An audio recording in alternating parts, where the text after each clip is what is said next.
मशहूर और तजुर्बे कार एंकर कामरान खान ने नए army chief general Asim Munir को एक ट्वीट के जरिए निहायत मुफीद मशवरा दिया है कि अगर जनरल फैज ने फौजी डिसिप्लिन तोड़ा और आर्मी चीफ को धोखा दिया है तो भरपूर कार्रवाई की जाए, वरना जैसे साबिक army chief general Qamar Javed Bajwa अपने दस्ते रास्त फैज का दिफा करते थे, वैसे ही जनरल आसिम मुनीर भी फैज का दिफा करें। पेशतर इसके कि कामरान खान के मशवरे पर अमल करते हुए मौजूदा आर्मी चीफ भी जनरल बाजवा के नक्शे कदम पर चलते हुए जनरल फैज का दिफा करने के लिए कमर कस ले। कुछ मामलात और वजूहात पर अब बात हो ही जाए कि क्या जनरल फैज ने डिसिप्लिन तोड़ा या नहीं, और जनरल बाजवा जिन खास वजूहात और जाती मफादात की खातिर जनरल फैज के दिफा के लिए हर वक्त कमर बस्ता रहते थे, क्या वो मुश्तरका मफादाती सिस्टम अब भी वैसे ही चल रहा है जैसे बाजवा डॉक्ट्राइन के बदनामे जमाना दौर में चल रहा था। मई 2017 में बावजूद डॉक्ट्राइन के आला और अरफा मकासद हासिल करने के लिए जब सुप्रीम कोर्ट के 5 हमख्याल जजेस पूरी तनदही से पैनामा में से इकामा निकालकर नवाज शरीफ को वजारत उज़्मा से बरतरफ करने के 2 साला प्लान के आखिरी मराहिल तय कर रहे थे, तो जनरल फैज और उनके हवारियों ने सोचा क्यों ना इस गर्म तंदूर में अपनी भी अरबों रुपए की 2 चपातियां लगा ली जाए। बुलेट ट्रेन की रफ्तार से एक मंसूबा बना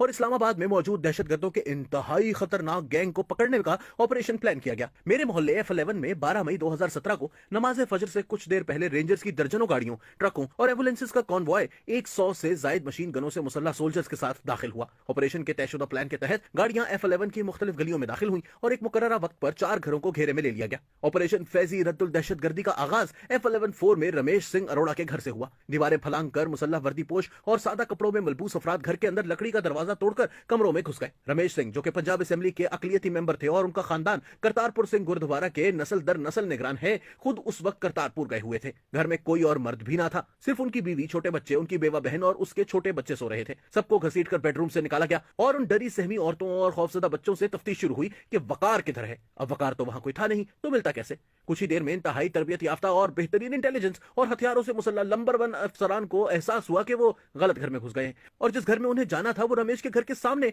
सड़क के दूसरी तरफ था। फौरन ही वहां से पसपाई इख्तियार की गई, लेकिन औरतों, बच्चों की नफ्सियात और मोहल्ले में उनकी इज्जत और साख को जो नुकसान पहुंचना था वो पहुंच चुका था। रमेश सिंह ने उस वक्त के वजीर दाखिला चौधरी निसार को खत लिखा कि ISI और रेंजर्स के अफसरान और एहलकारों के खिलाफ कार्रवाई की जाए जिन्होंने उनकी चादर और चारदीवारी की बेहुरमती की है, लेकिन बाजवा डॉक्ट्राइन के मरकजी सुतून जनरल फैज को टच करने की जुर्रत किसमें थी? चंद गलियां छोड़कर रेंजर्स और ISI के तकरीबन 100 अफसरान और मुसल्लह जवान एक और घर की दीवारें फलांग कर और दरवाजे तोड़कर वहां मौजूद घर वालों को यरगमाल बना चुके थे। इर्द गिर्द के सब लोग इस घर के मकीनों को जानते थे, आना जाना था, इज्जत थी, लेकिन आज उसी घर का सिक्योरिटी और इंटेलिजेंस के अफसरान और एहलकारों ने मुहासरा किया हुआ था। बाहर रंग बिरंगी जलती बुझती लाइटों वाले डाले, ट्रक और एम्बुलेंसेस खड़ी थी। पूरा मोहल्ला जाग चुका था और परेशान था कि इतने बड़े दहशतगर्द उनके हमसाये हैं और उन्हें पता ही नहीं चला। अंदर तमाम घर वालों को बेन लाउंज में जमा करके उनके हाथ पैर बांध दिए गए। 10 साल के एक बच्चे ने जब उन लोगों से पूछा कि आप ऐसा क्यों कर रहे हैं, तो उसको जमीन पर पटक कर उसके मुंह पर बूट रखकर उसे बताया गया कि तुम्हारा बाप दहशतगर्द है।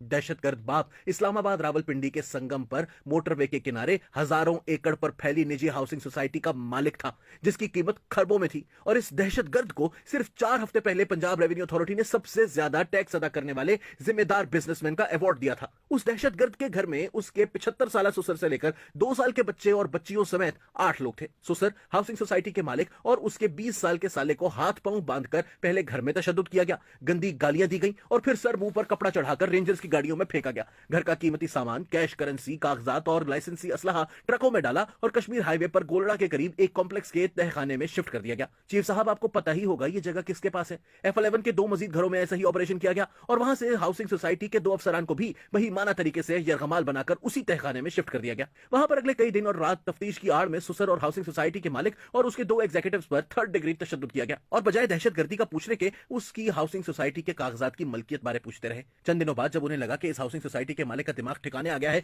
तो इसको एक और कमरे में ले जाया गया जहां उसके सामने उसकी हाउसिंग सोसाइटी की प्रॉपर्टी ट्रांसफर के कागजात रखे गए और उसे हुक्म दिया गया कि इस पर दस्तखत करो। उन कागजात में प्रॉपर्टी की 50% ट्रांसफर किसी नजफ नामी शख्स के नाम पर और बकिया 50% ट्रांसफर लंदन की एक रिहायशी मासूमा के नाम पर मुंतकिल की गई थी। हाउसिंग सोसाइटी के मालिक ने दस्तखत करने से फिर इनकार कर दिया। मजीद तशद्दुद सहना पड़ा, लेकिन वो ना माना। आखिरकार उस पर 780A के तहत दहशतगर्दी और धमाका खेज मवाद रखने का पर्चा काटकर CTD पिंडी के हवाले कर दिया गया। अगले 3 साल केस चलता रहा जिसमें वो ना सिर्फ बाइज्जत परी हुआ बल्कि हाई कोर्ट ने भी इंसदादे दहशतगर्दी अदालत का फैसला बरकरार रखा और अब अपील सुप्रीम कोर्ट के दरवाजे पर मुसलसल दस्तक दी जा रही है, लेकिन जजेस अपनी सियासत में मसरूफ हैं। इंसदादे दहशतगर्दी की अदालत के तफसीली फैसले में झूठे इल्जामात लगाने पर प्रोसिक्यूशन की धज्जियां उड़ा दी गई हैं। फैसला पढ़ने के बाद एहसास होता है कि इस वतन में कितना जुल्म और नाइंसाफी है, लेकिन हमारा गला सड़ा अदालती निजाम दहाइयों बाद भी इंसाफ देने से कासिर। बूढ़ा 75 साल का ससुर जो अपनी बेटी और उसके बच्चों से मिलने 2 दिन के लिए कराची से आया था, वो जहनी और जिस्मानी तशद्दुद को बर्दाश्त न कर सका और नफ्सियाती मसाइल का शिकार हो गया। कभी इस्लामाबाद वापस ना आया और 2 साल बाद अपने केस फाइल उठाकर अल्लाह की अदालत में पेश हो गया। तमाम फैमिली मेंबर्स 3 साल के लिए बैरून मुल्क चले गए और अपने नफ्सियाती मसाइल का मदावा करवा के वापस आए। ये वाकया बाजवा डॉक्ट्राइन के दौरे फैजी की देग में से चावल का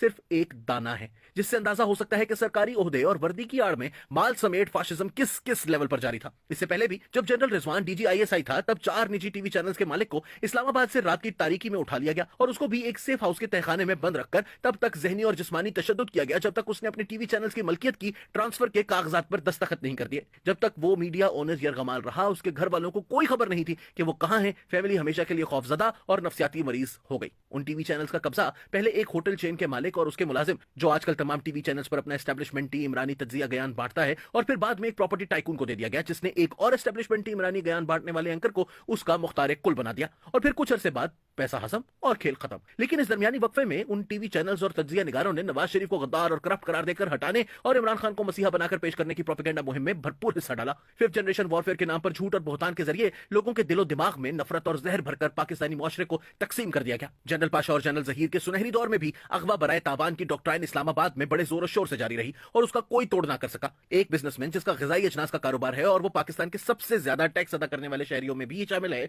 एक दिन शाम को दफ्तर से F8 घर जाने के लिए निकला तो अचानक रास्ते से गायब हो गया। ढूंढिया मची तो गाड़ी रात को एक वीरान सी सड़क से मिली, लेकिन गाड़ी वाला गायब। घर वालों से किसी ने राब्ता किया और कहा कि अगर उसे लाश की बजाय जिंदा हालत में वसूल करना है तो 40 करोड़ रुपयों का बंदोबस्त कर ले।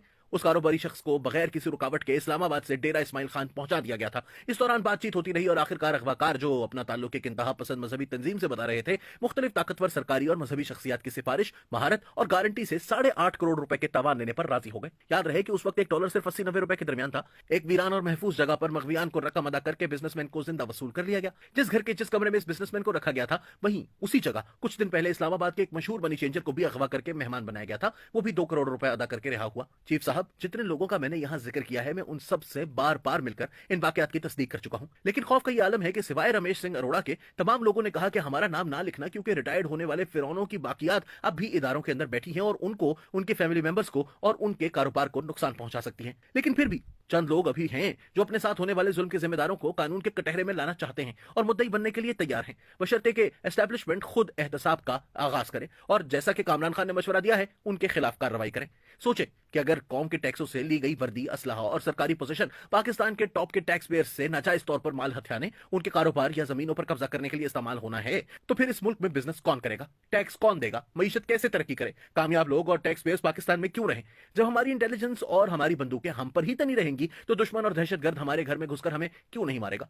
ऐसा क्यों है कि दुश्मन से बचाने वाले कई जिम्मेदारों की नजर सिर्फ अपनी और अपनी 7 पुश्तों के लिए दौलत जमा करने पर होती है? सोचिए, इस्लामाबाद में रहने वाले हर काबिल जिक्र फर्द को इन अगवा बराए तावान वाकयात का इल्म है, लेकिन किसी मीडिया हाउस ने इन जाली कार्रवाइयों को नशर किया, ना किसी जज ने सुओ मोटो लिया, ना किसी जर्नैल ने अपने पेटी भाइयों के जुल्म के खिलाफ कोई रद्दुल तावान ऑपरेशन किया, और ना ही किसी वजीर आजम, वजीर, मुशीर में जुर्रत थी कि ऐसे जुराइम करने वालों को कानून के कटहरे मिला था। उम्मीद है ये सब पढ़ने के बाद army chief general Asim Munir आसानी से फैसला कर सकेंगे कि कामरान खान के मशवरे के किस हिस्से पर अमल करना है। क्या उन्होंने चंद जनरल्स के जाती फायदे के लिए किए गए माजी के जुराइम का दिफा करना है, या ऐसी काली भेड़ों के खिलाफ कानूनी कार्रवाई करके वर्दी की इज्जत और पाक फौज की साख बहाल करनी है?